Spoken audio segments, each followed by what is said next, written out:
Audience du président de la République lors de son séjour en Corée du Sud. Le chef de l'État s'est entretenu avec une délégation de l'Académie mondiale de taekwondo.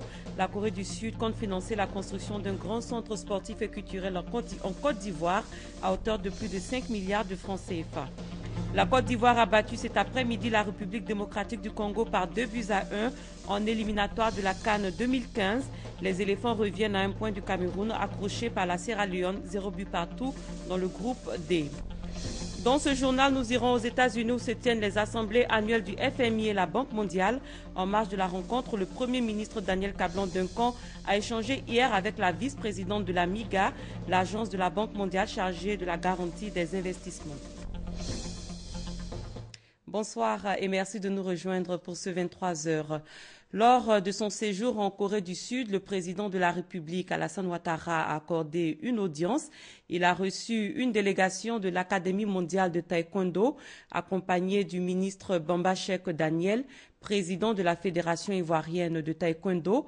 Il ressort des échanges que la Corée du Sud compte financer la construction d'un grand centre sportif et culturel en Côte d'Ivoire à hauteur de plus de 5 milliards de francs CFA. Abiba Dambélé-Saoui.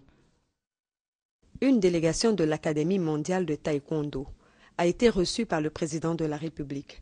Parmi les membres de cette fédération, le célèbre maître Kim Young-tae, 9e dan de taekwondo, le vice-président de la Fédération mondiale, le docteur Lee Dae-soon, et le président de la Fédération ivoirienne de taekwondo, le ministre Bamba-Chek Daniel.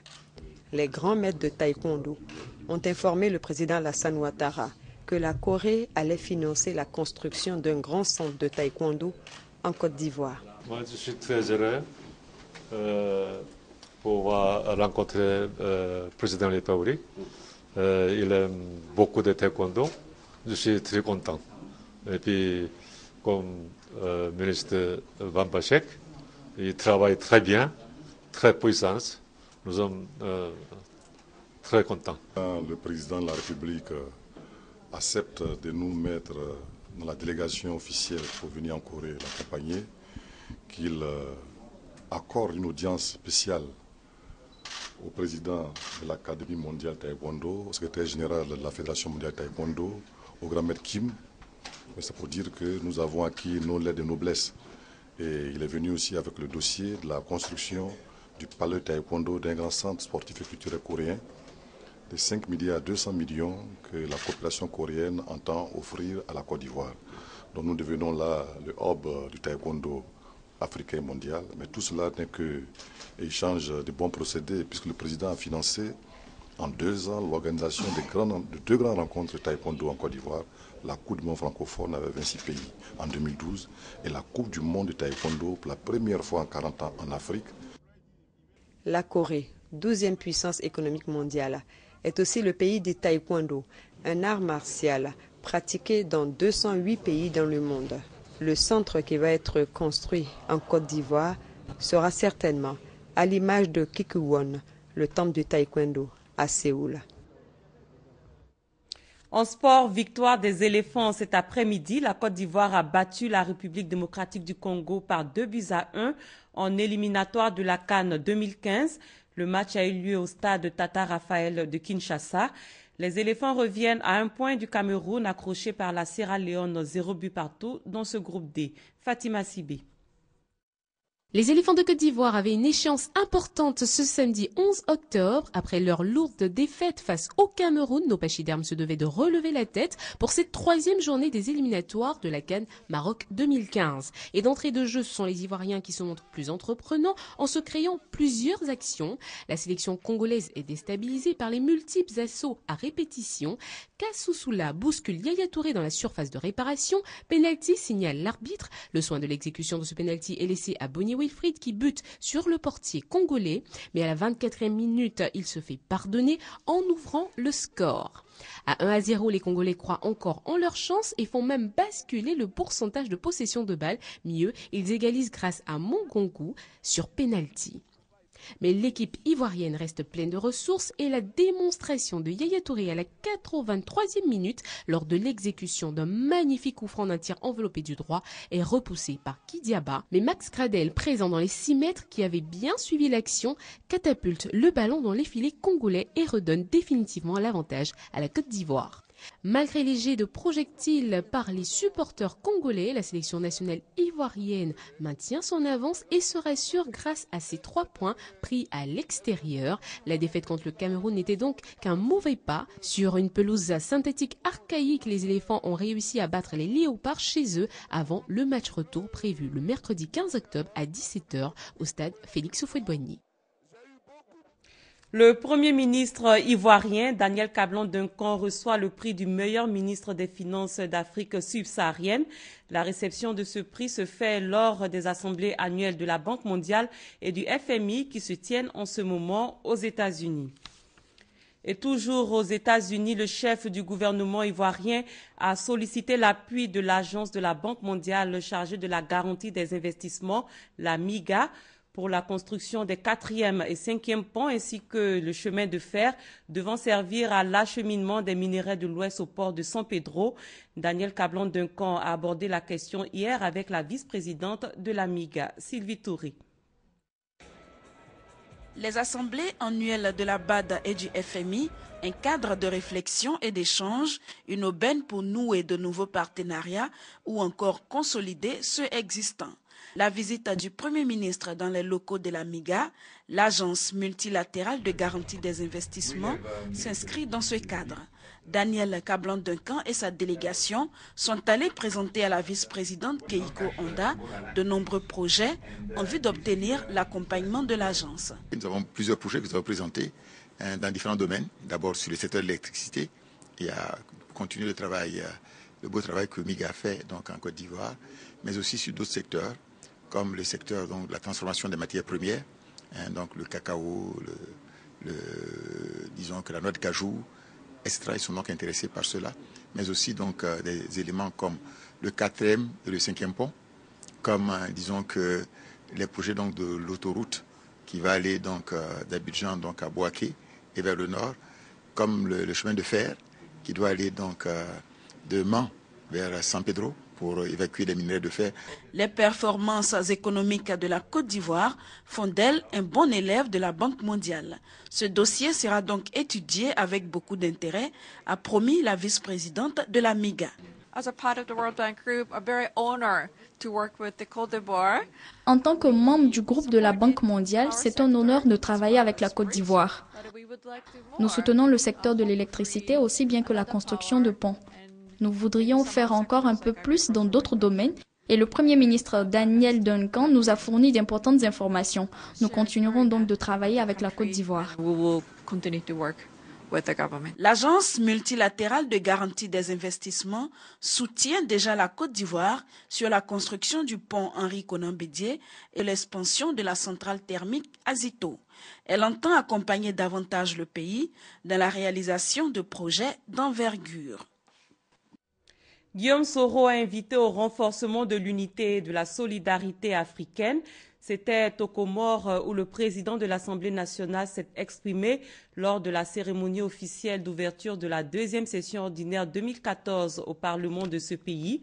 Guillaume Soro est de retour à Abidjan. Il séjournait aux Comores à l'invitation de son homologue Bourhane Hamidou. Léon Brou. Nous sommes aujourd'hui dans un contexte où de nombreux pays du Sud sont désormais aptes à contribuer à leur propre développement de façon indépendante et endogène et de s'ouvrir dans une perspective de partage.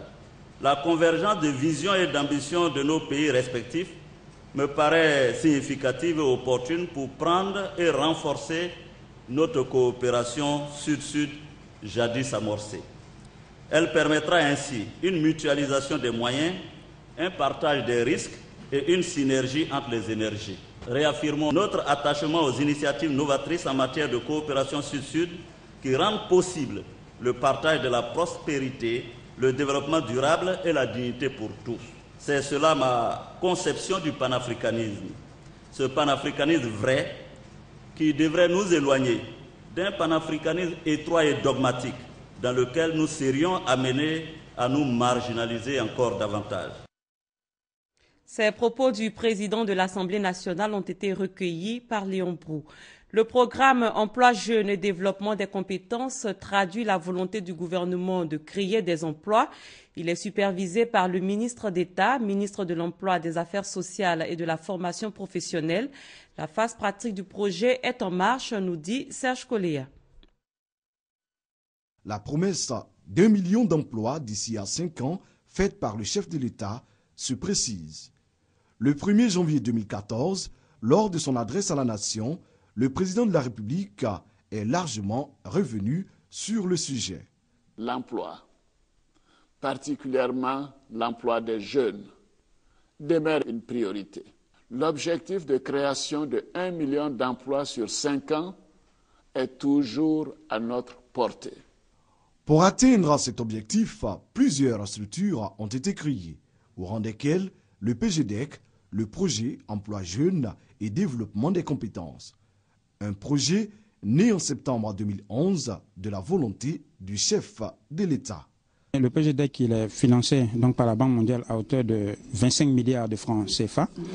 Il est bon donc de préciser que ces 25 milliards, ce n'est pas seulement pour le volet mise en stage. Vous avez plusieurs volets du projet.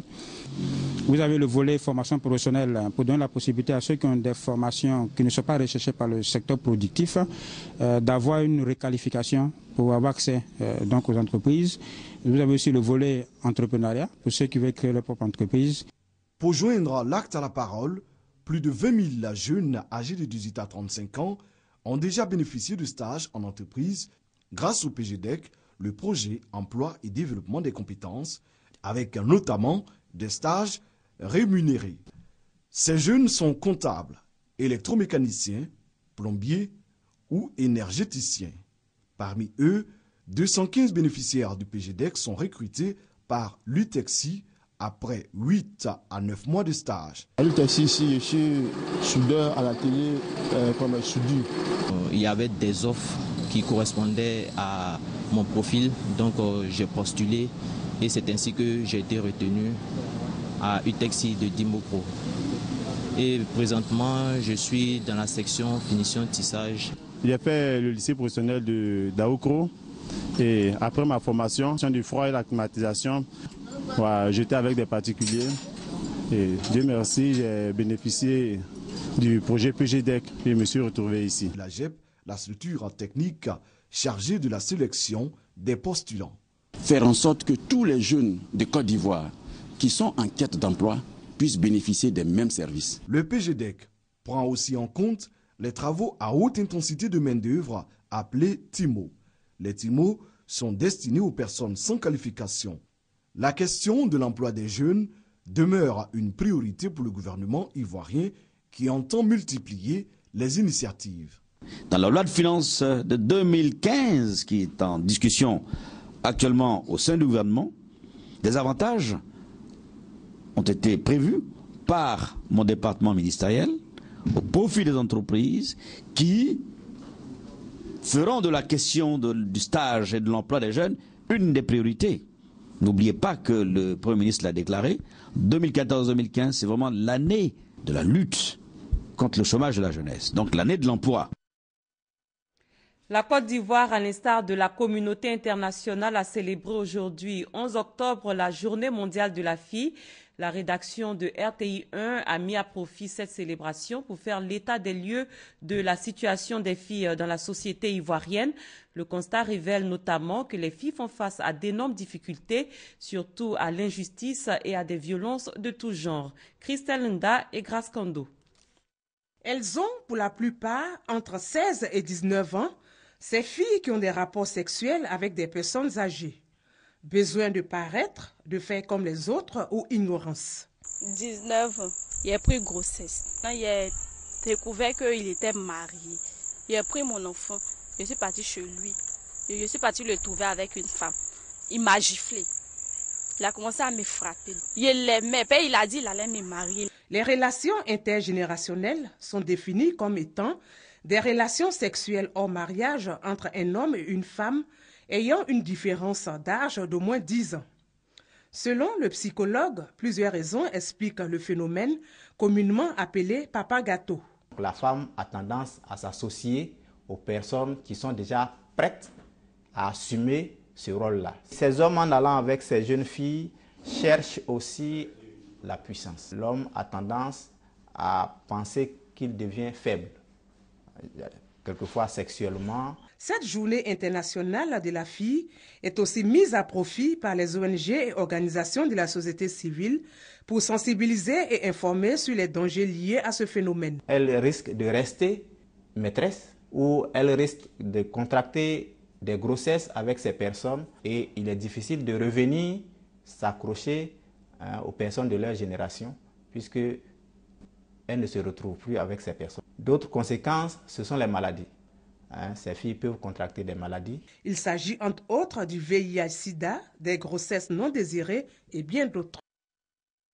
Mettre en place un cadre d'expression et d'échange commun entre les acteurs de la défense et de la protection des droits de l'homme, c'est ce que vise le Forum des droits de l'homme lancé hier en présence de la représentante spéciale du secrétaire général des Nations Unies. C'est une initiative de la CNDH-CI, la Commission nationale des droits de l'homme de Côte d'Ivoire. Salima Toudia, Hamza Diaby. Coup d'accélérateur pour la CNDH-CI, la Commission nationale des droits de l'homme. Elle passe à une étape supérieure. Après la tenue d'une table ronde le 5 mai dernier, place maintenant à la création d'un cadre permanent de concertation et de consultation entre les institutions et les organisations œuvrant dans le domaine des droits de l'homme. Une volonté commune de la CNDH-CI et l'ONUCI. Objectif, bâtir des stratégies susceptibles de renforcer le système national de promotion et de protection des droits de l'homme. Après le lancement, nous en viendrons aux sessions ordinaires qui sont des sessions mensuelles qui vont se tenir tous les derniers jeudis du mois et qui vont au-delà de ceux que nous avons cités, réunir aussi les points focaux des différents ministères du gouvernement. Cette initiative de la CNDH-CI facilitera la consultation régulière entre les acteurs des droits de l'homme. Elle est saluée par les autorités présentes à cette cérémonie de lancement. Les organisations de la société civile, à l'instar des autres acteurs sociaux, ont un rôle primordial à jouer en vue de la tenue d'élections crédibles, démocratiques et paisibles en 2015. Je voudrais donc les appeler à transcender les clivages et à œuvrer à la promotion et à la protection des droits de l'homme tout au long du processus électoral. La Commission nationale des droits de l'homme est un organe étatique, consultatif indépendant, doté de la personnalité morale. Elle conseille notamment le gouvernement et rend compte de la situation des droits de l'homme sur le territoire national. Il y a eu des échanges hier entre le ministre du Tourisme, Roger Kakou, et les acteurs de l'industrie touristique. C'était à la faveur de la première édition du cadre d'échange État-secteur privé dénommé les rencontres sectorielles. C'est une initiative du comité de concertation État-secteur privé. Mahamadou Traoré et Serge Koleya pour le compte-rendu. Face à face gouvernement secteur privé touristique s'est articulé autour du thème « Quel partenariat État-secteur privé pour une industrie touristique ?» en Côte d'Ivoire. Pour le ministre Roger Kakou, le tourisme ivoirien est en pleine renaissance après la crise traversée par la Côte d'Ivoire.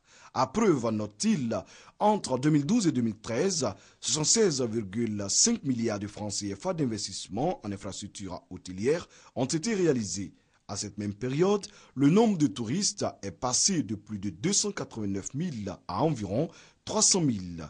Quant au taux d'occupation des hôtels, il s'est accru, passant de 58% à 65%.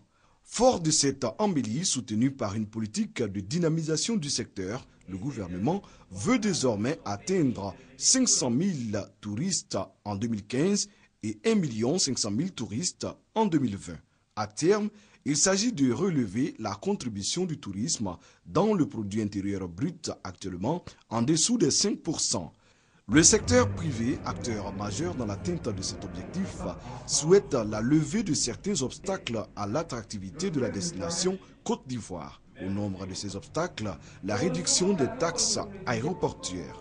Pour leur part, les représentants des compagnies aériennes promettent une réduction des billets d'avion. Le Palais des Sports de Trècheville a abrité pendant 3 jours à compter de ce jeudi la première édition du Salon international de l'alimentation et de l'art de vivre SIART 2014. Ce rendez-vous a permis aux acteurs du secteur agro-industriel de présenter leurs produits et leur savoir-faire au grand public. Suivez ce reportage. Ce premier salon international de l'alimentation et de l'art de vivre est une plateforme d'échange entre différents acteurs du secteur agro-industriel ivoirien. Une cinquantaine d'exposants vont présenter leurs réalisations dans les domaines de la production, de la transformation, de la distribution et de la promotion des produits agricoles et agro-industriels. À l'instar des personnalités présentes, le ministre du Tourisme, Roger Kakou, a salué l'initiative des organisateurs.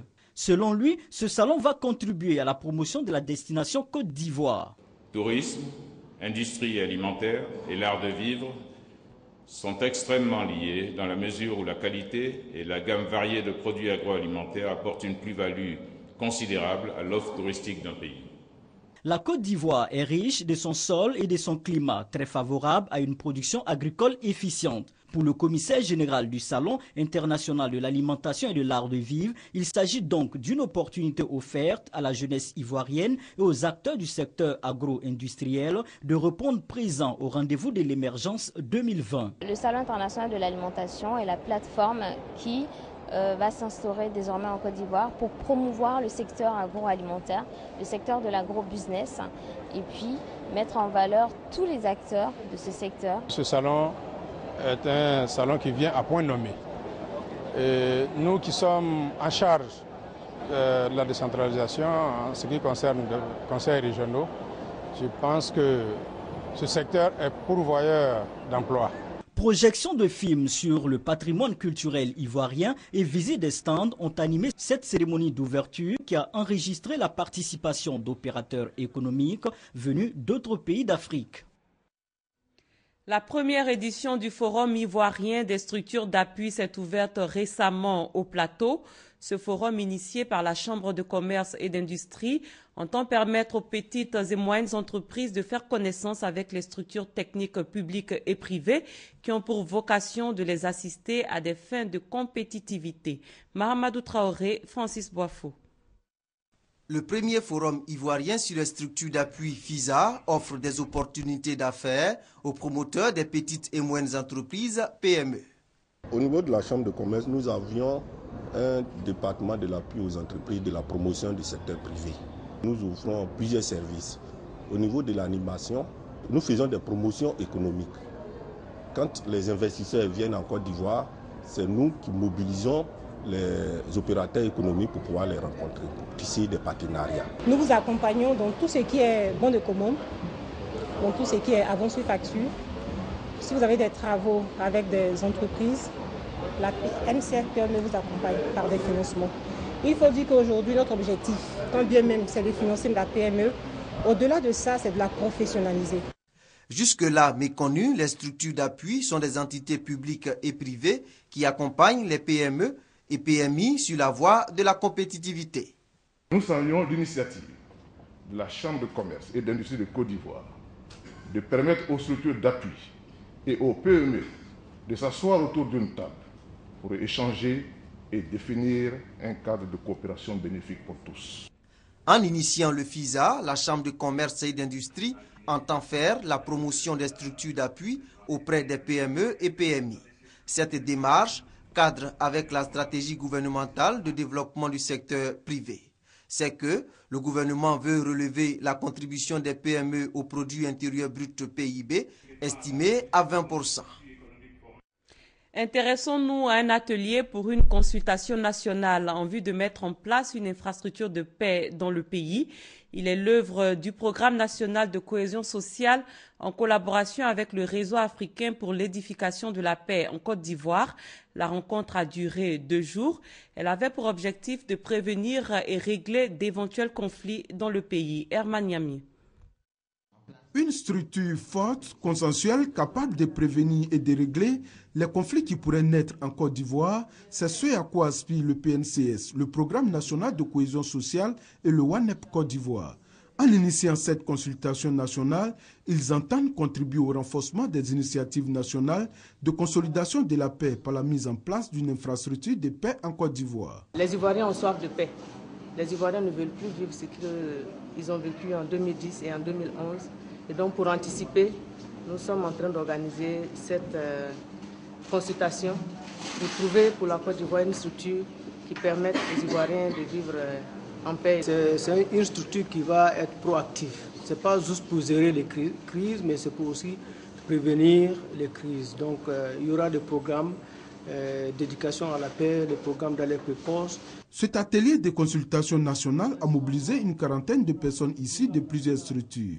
Entre autres, des représentants du Conseil supérieur des rois et chefs traditionnels, du Forum des confessions religieuses, des ONG et des partis politiques. Le FPI est toujours partant pour une discussion sur la paix, où elle se déroule.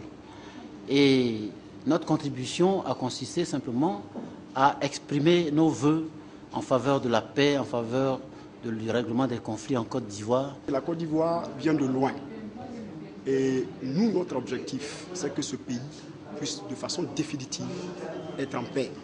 Pour que le développement, la démocratie et le développement que nous recherchons puisse être un objectif qui ne soit pas hors de portée pour les Ivoiriens. Un des objectifs de cette consultation est de créer les conditions pour des élections apaisées en 2015. Et les initiateurs entendent tout mettre en œuvre afin d'atteindre les objectifs qui se sont fixés. En politique, l'alliance Henri Konan Bédié-Alassane Ouattara a été célébrée à Zieunula, dans le centre-ouest du pays. Les élus et cadres ainsi que les chefs coutumiers et les populations se sont rassemblés à la gare routière de la ville. Ils ont rendu un hommage aux deux personnalités politiques, une cérémonie d'hommage riche en chants et danses du terroir gouro. Gabriel Zani. Ils sont venus nombreux des sous-préfectures de Goïtafla, de Voueboufla et de Maminigui à l'appel de Ferdinand Zambigoui, député de la commune de Zieunula, pour célébrer deux hommes, Alassane Ouattara et Henri Konan Bédié. Cet hommage fait suite à l'appel lancé par Bédié à Daoukro le 17 septembre dernier. Un appel, selon le député, qui a libéré le pays de l'impasse de l'élection présidentielle de 2010.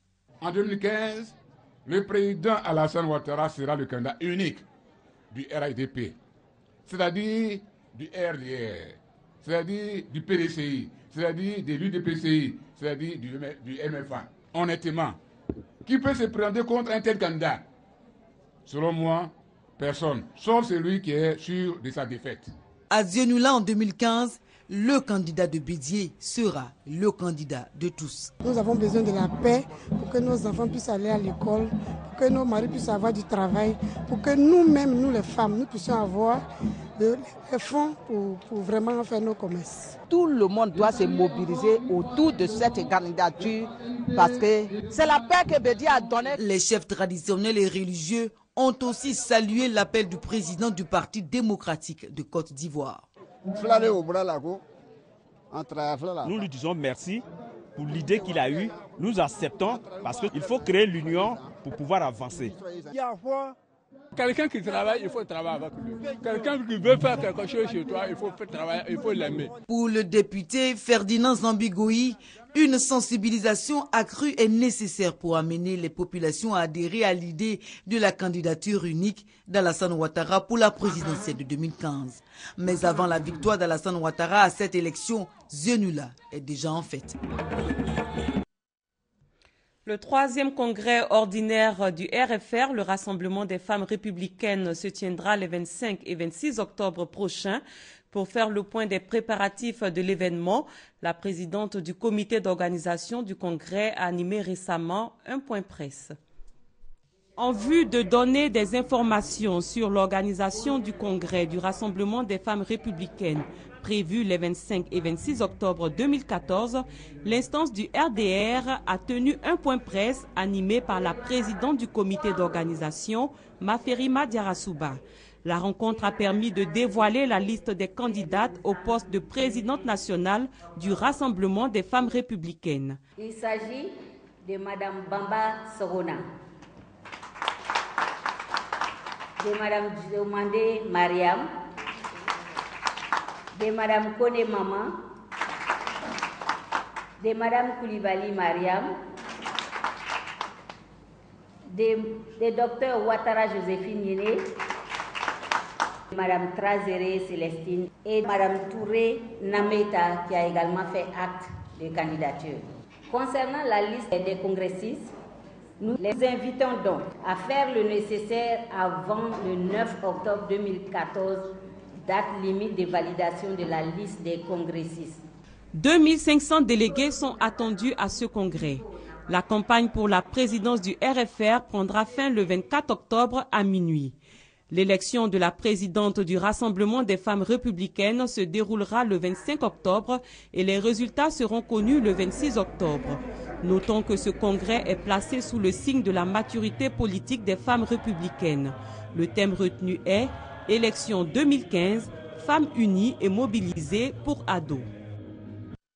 Et c'est la fin de cette édition. Merci de l'avoir suivi. Très bonne suite de programme sur RTI1.